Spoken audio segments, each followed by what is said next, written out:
In the vast expanse of the galaxy, where stars burned with secrets older than time itself, the Nexus conquered reigned supreme. Its dominion stretched across 1,000,000 worlds, a tapestry of light woven by the elder races. The Sileri, with their crystalline minds and elegant fleets.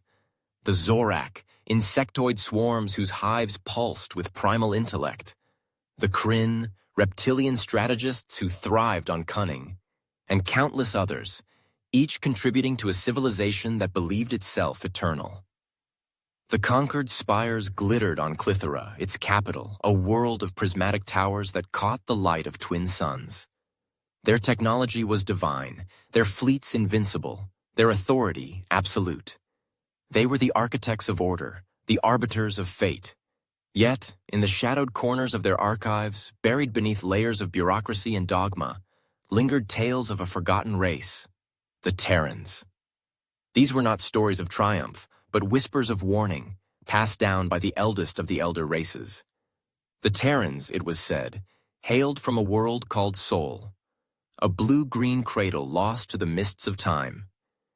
They were a relentless species, stubborn beyond reason, capable of bending the stars to their will. Legends claimed they had forged an empire that rivaled the Concords, only to be consumed by their own hubris, wars that scorched their worlds, or a cataclysm that erased them from existence. No evidence remained, no ruins, no artifacts, no signals, just myths of a force so defiant that even the gods of entropy, the cosmic tides that ground empires to dust, could not break them. To the conquered, these tales were folklore, bedtime stories to caution young diplomats against arrogance. Never provoke a war you cannot win, the elders would say, lest you end like the Terrans. The name Sol became a synonym for folly, a lesson in the dangers of overreaching. The conquered scholars dismissed the stories, their archives purged of any mention of a Terran empire. The galaxy moved on, its history rewritten to favor the victors. But the stars have a way of remembering what empires forget. For centuries, the Conquered's rule was unchallenged, its fleets patrolling the void with unmatched precision. Trade routes flourished, worlds prospered, and the Grand Assembly on Clithera brokered peace through calculated diplomacy. The elder races believed themselves the pinnacle of existence, their civilization a beacon of light in a universe of chaos. Then came the Vorn Collective, a biomechanical empire born in the crucible of a dying nebula. The Vorn were unlike any foe the Conquered had faced. Their ships were living metal, their hulls writhing with tendrils that pulsed with unnatural life. Their warlords, cybernetic monstrosities driven by a hunger for dominion, saw the galaxy as a canvas for their conquest. When the Vorn launched their crusade, entire sectors fell. Planets were stripped bare, their populations enslaved or assimilated. The Conquered's vaunted armadas, for all their elegance, faltered. Fleets were shattered, systems burned, and the Grand Assembly's promises of unity rang hollow. The Vorn were a plague, unstoppable, insatiable. No one could halt their advance. No one dared try. The galaxy held its breath, waiting for the inevitable.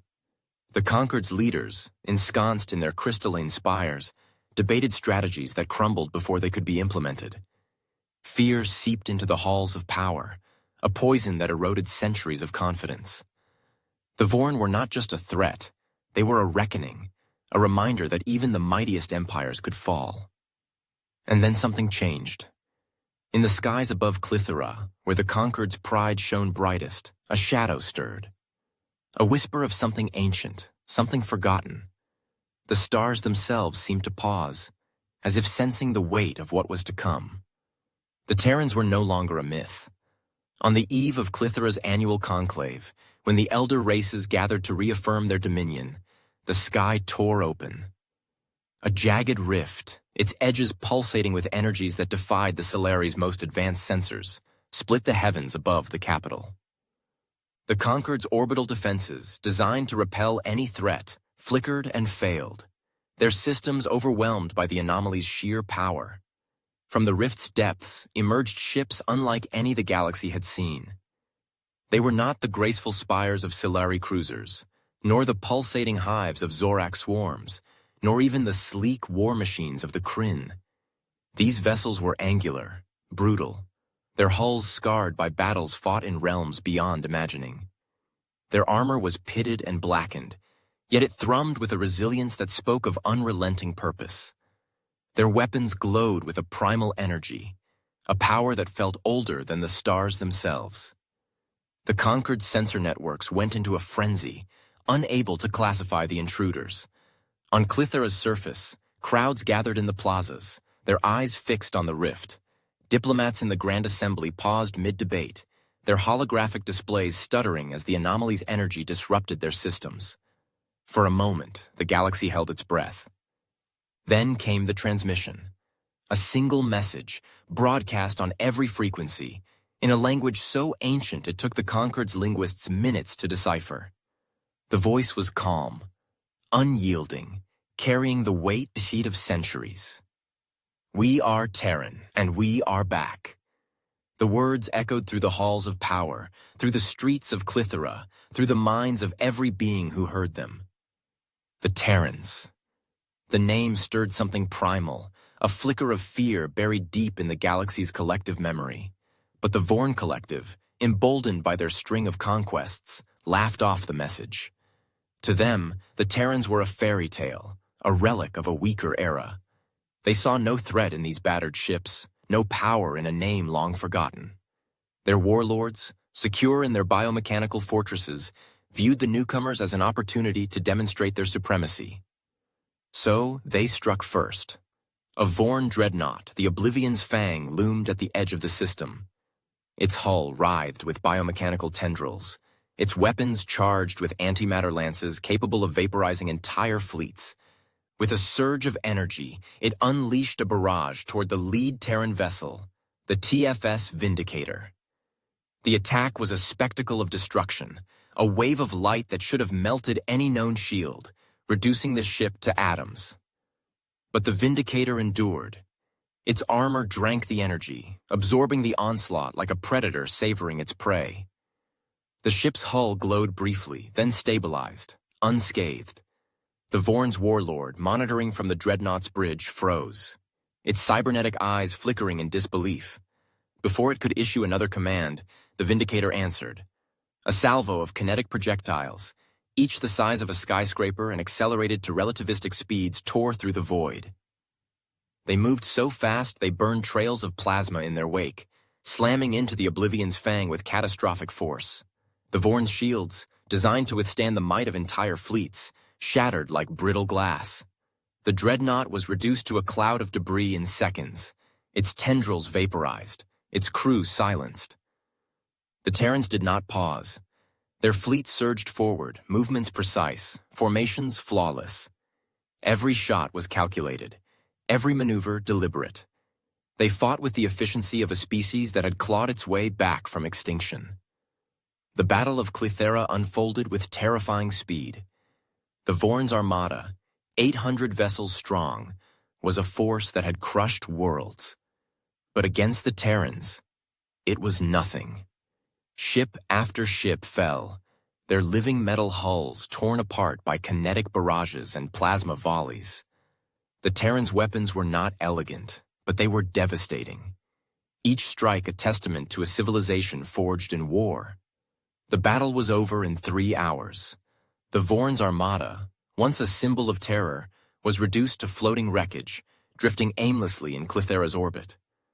The Concord's orbital defenses, still rebooting from the rift's interference, could only watch in stunned silence.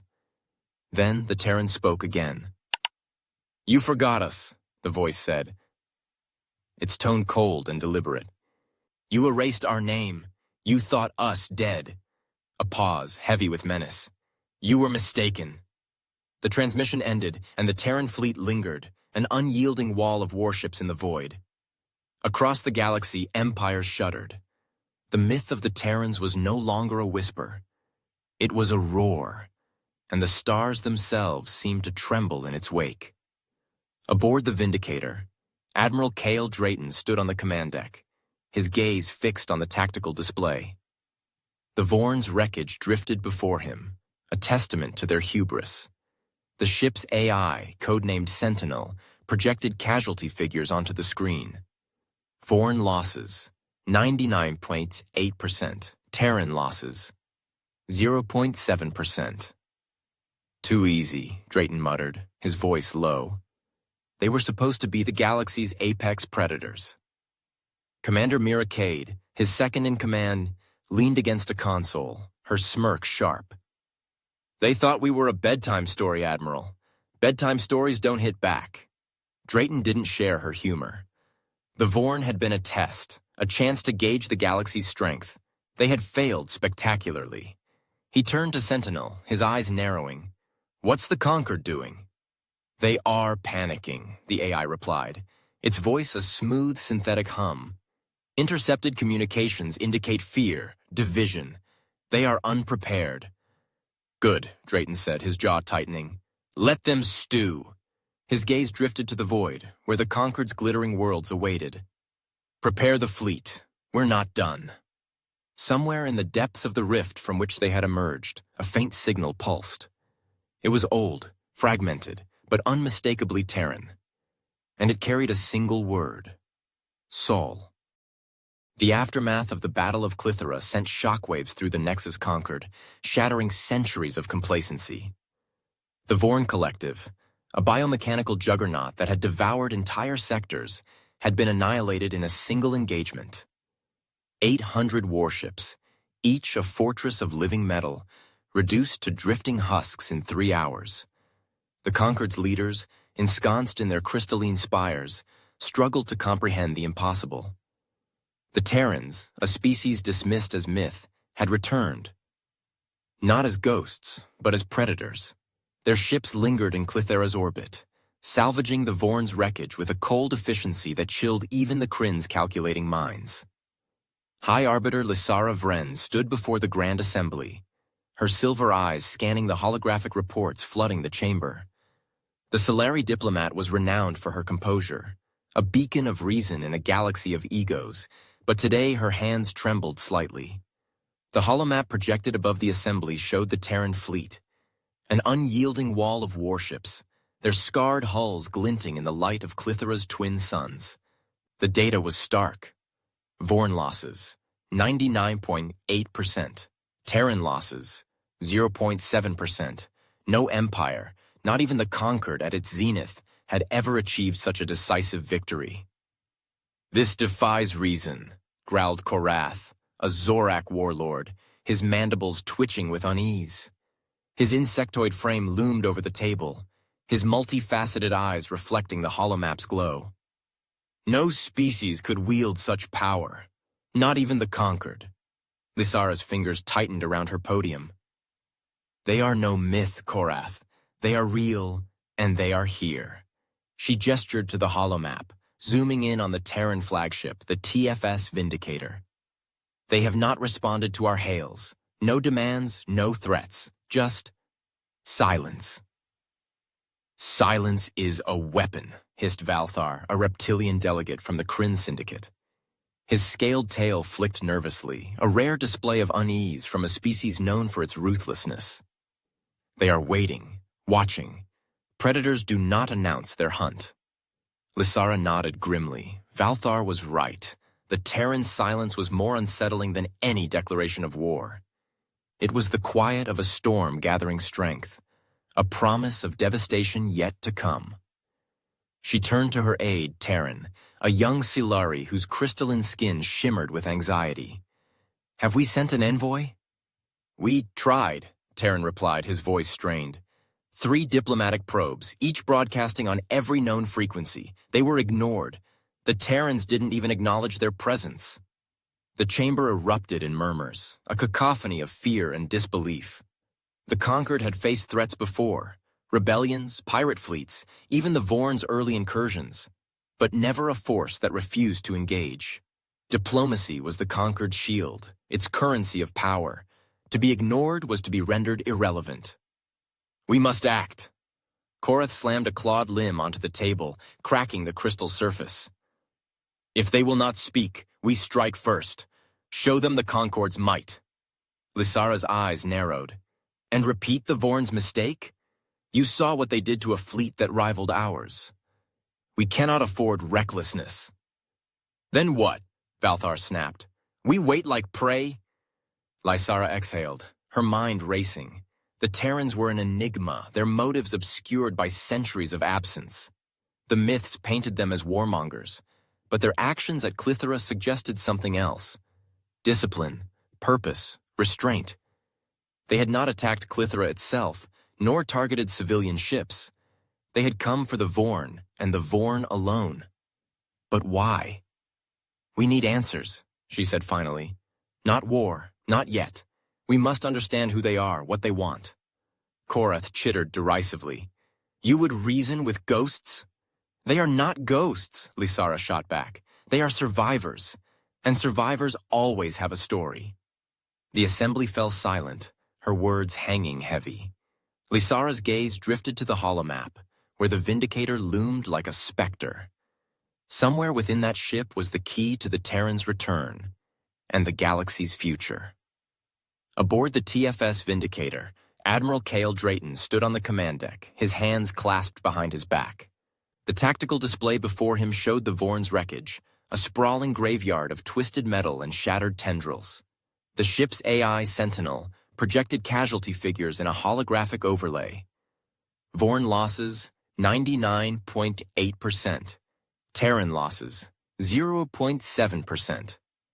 The numbers were a testament to Terran engineering, but Drayton found no satisfaction in them. Too easy, he muttered, his voice low, almost lost in the hum of the bridge.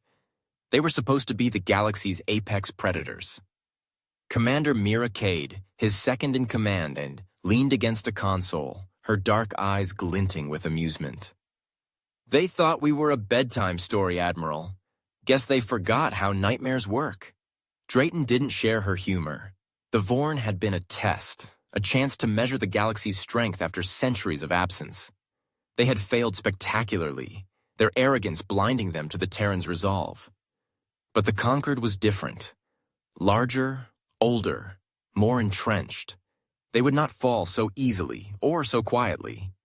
He turned to Sentinel, the AI's interface pulsing softly in the console.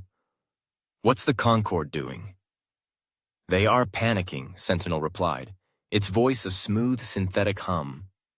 Intercepted communications indicate fear, division, calls for action without consensus. The Grand Assembly is paralyzed.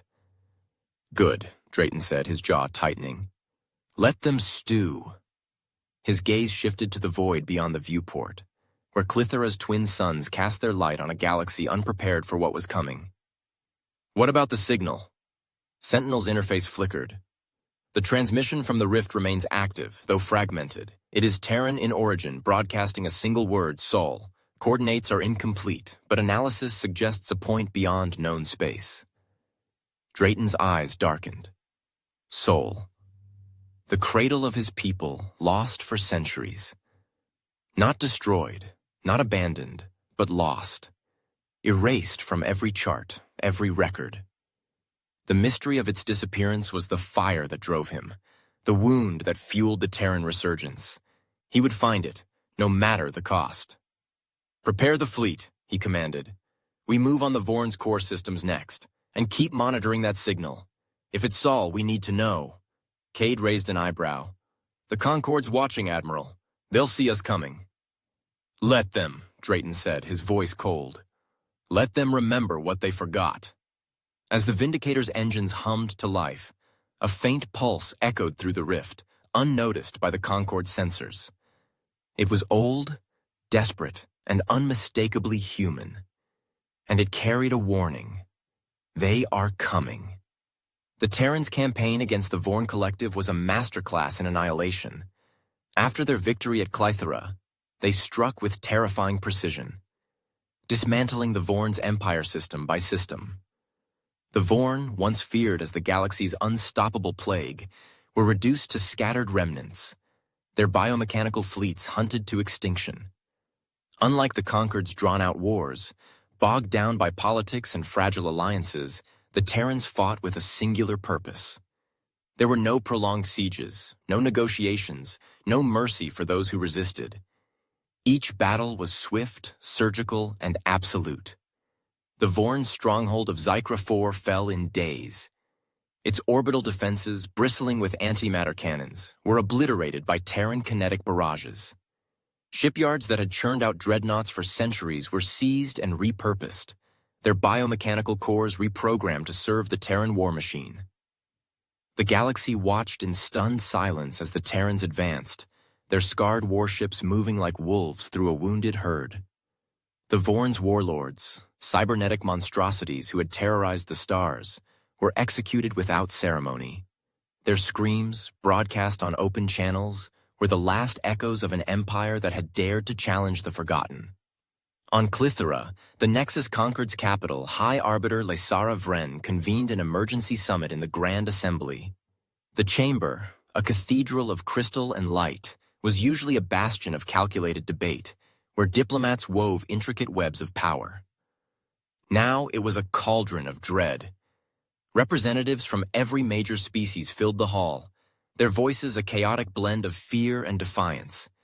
Even the reclusive Zorak, who scorned the Concord's bureaucracy, sent a broodmother, a rare gesture that underscored the crisis. A massive holographic projection dominated the chamber, displaying Xikra 4's fall. The footage was grainy, captured by a Kryn scout drone before it was destroyed, but it was unmistakable. Terran ships, angular and relentless, carving through the Vorn's defenses like a blade through flesh. "This is no invasion," Lysera said, her voice steady despite the weight pressing on her chest. Her silver eyes scanned the assembly, noting the tension in every delegate's posture. "This is a reckoning." A Kryn admiral, Valthar, slammed a clawed fist onto the crystal table, his scales glinting under the chamber's light. "Have they communicated? Made demands? Anything?" "Nothing," replied Solara, a Solari envoy whose crystalline skin shimmered with unease. "They act without explanation, without pause. They do not negotiate." A Zorak broodmother, her mandibles clicking sharply, leaned forward. "Then they are no better than the Vorn. Mindless destroyers. We must crush them before they turn their weapons on us." Lysara's jaw tightened. The Zorak's solution was always force, their swarms driven by instinct as much as strategy. But even they should have seen the futility. "You saw what they did at Clythera," she said. 800 Vorn warships gone in hours.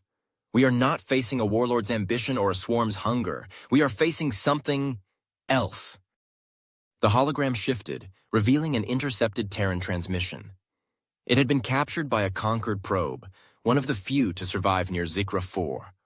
A voice, deep and resolute, filled the chamber, its words cutting through the murmurs like a blade. "We do not seek war, but we will not be erased again." The assembly fell silent, the voice's weight settling over them like a shroud. Lysara gestured to the hologram, which now showed Xikra 4's surface. The Concord had expected devastation, cities razed, populations slaughtered, the usual scars of conquest. Instead, the footage revealed something far more chilling. The Terrans were rebuilding. Factories, seized from the Vorn, roared to life under human control, producing ships and weapons at a staggering pace. Orbital platforms, once Vorn strongholds, were restored, their cannons now bearing Terran signatures. Most astonishingly, the local populace, former Vorn slaves, a mix of subjugated species, were left unharmed. Terran engineers moved among them, distributing supplies, repairing infrastructure, and establishing order. "This is not conquest," Solara whispered, her voice trembling with disbelief. "This is creation. They are building an empire," Lysara finished, her tone heavy with realization. "One that never truly died." The words hung in the air, a truth the Conquered could no longer ignore.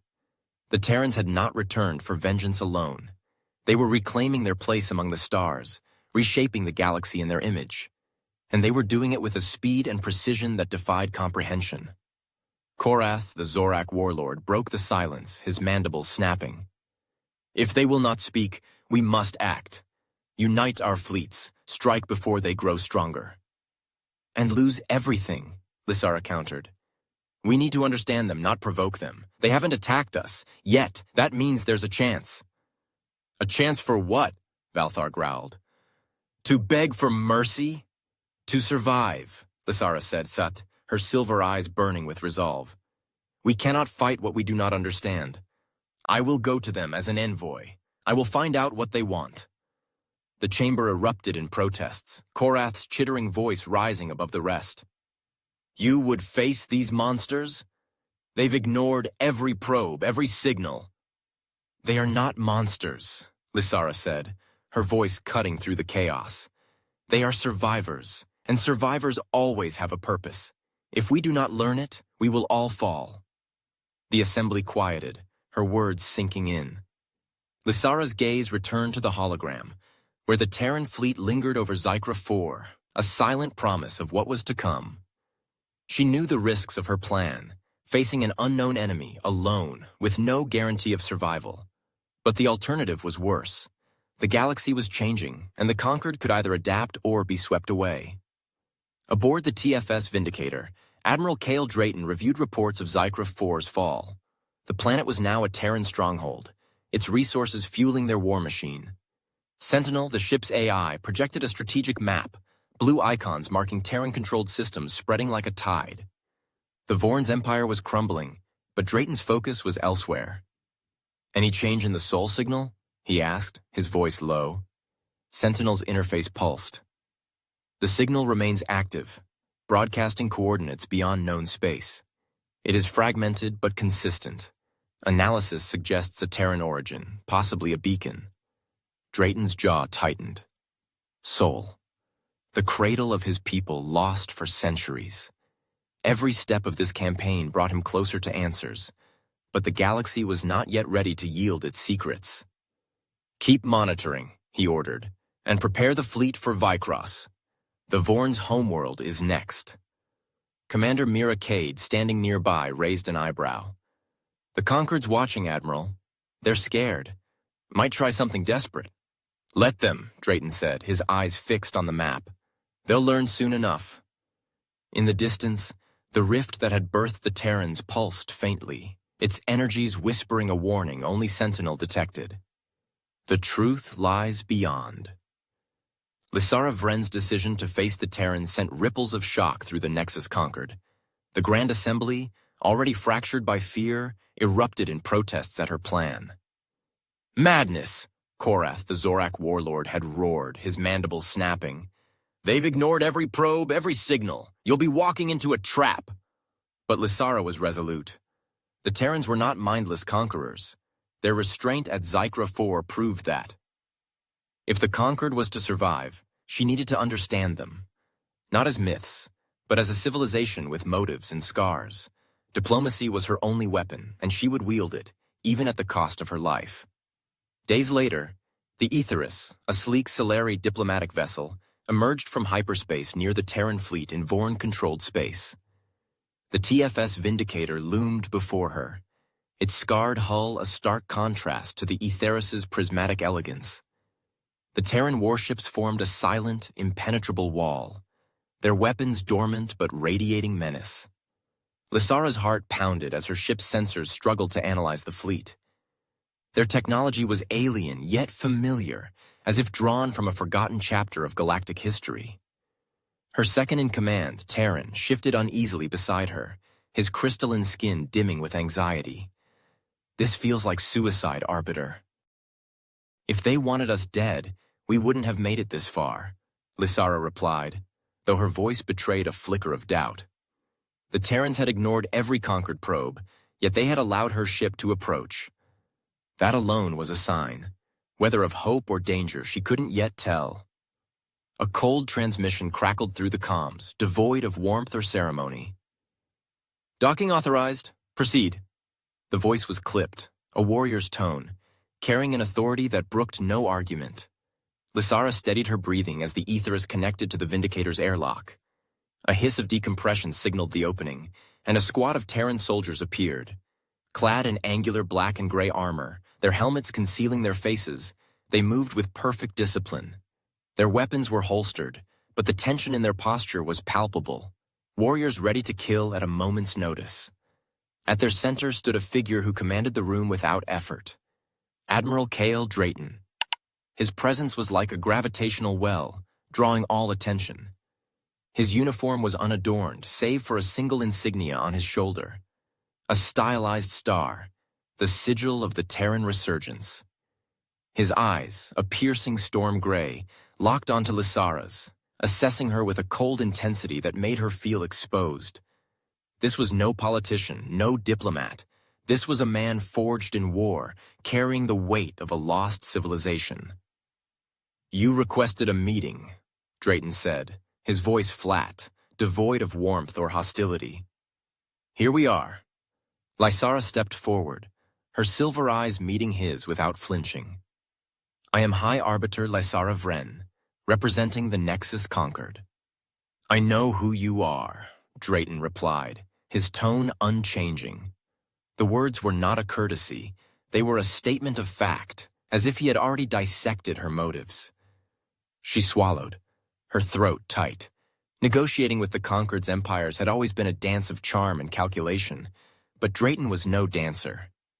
"Then you know why I've come," she said, keeping her voice steady.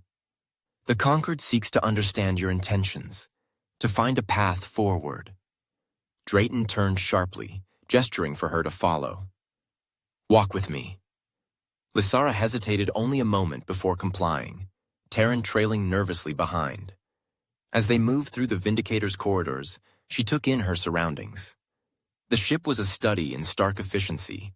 No art adorned the walls, no luxury softened the edges. Every surface was functional, every design optimized for war.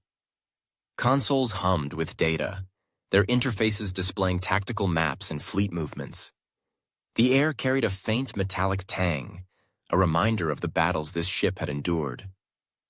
These were not vessels built for comfort. They were instruments of purpose, forged in a crucible the galaxy could not comprehend. "You ignored our messages," Lysara said cautiously, testing the waters. "Every probe, every hail." "You had nothing to offer," Drayton replied without looking at her. "We were busy." "Busy erasing the Vorn," she shot back, unable to hide a flicker of frustration. Drayton stopped abruptly, turning to face her. His gaze was like ice, piercing through her defenses. "They were already dead, Arbiter. They just didn't know it." The certainty in his voice sent a chill down her spine. There was no gloating, no arrogance, just a terrifying conviction. Lysara's mind raced. The Vorn had been a galactic scourge, their conquests unmatched, yet the Terrans had crushed them with ease. What kind of civilization could wield such power? And what drove them? "And what happens when the Vorn are gone?" she asked, her voice quieter now. "What do the Terrans want?" Drayton resumed walking, his silence a wall between them. After a moment he spoke, his tone measured. "That depends." "On what?" Lysara pressed, stepping closer. He turned to face her fully, his eyes narrowing. "On whether the rest of you make the same mistakes they did." The words hung heavy, their meaning clear. The Vorn had struck first, and they had been erased for it. The Conquered, with its centuries of dominance, was not immune. Lysara's pulse quickened. She had come seeking diplomacy, but Drayton's words were a warning, a promise that the Terrans would not hesitate to act if provoked. They reached a Spartan chamber, its walls lined with tactical displays showing the Terrans' advance. Drayton gestured to a chair. "Sit." Lysara hesitated, then complied, her posture rigid. Terran remained standing, his eyes darting nervously. Drayton stood opposite her, his hands clasped behind his back. "You came to talk," he said, "Hasate. So talk." Lysara took a steadying breath.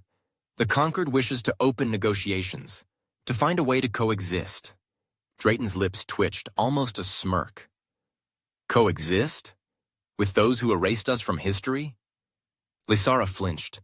The Conquered had dismissed the Terrans as a myth, a cautionary tale to frighten the arrogant. "We didn't erase you out of malice," she said carefully. "You vanished. No ruins, no signals. We assumed you were gone." "You assumed wrong," Drayton said, his voice low and sharp. We were never gone. We were waiting. A shiver ran through her. Waiting. For what? Revenge? Justice? Something more? Before she could respond, a low chime echoed through the chamber. Sentinel's synthetic voice broke the silence. Admiral, the soul signal has intensified. New fragments detected. Drayton's expression shifted, a flicker of something, hope perhaps, crossing his face. Analyze and report, he ordered, then turned back to Lysara, his mask of control restored. Your time's up, Arbiter. Tell your Conquered we're not here to negotiate. We're here to take back what's ours. Lysara stood, her mind reeling. And what is that? Drayton's eyes burned with a fire she couldn't name. Everything. As she was escorted back to the Aetheris, a faint pulse echoed through the Vindicator's systems, unnoticed by all but Sentinel. It was the soul signal, growing stronger, whispering a single phrase. The truth awaits.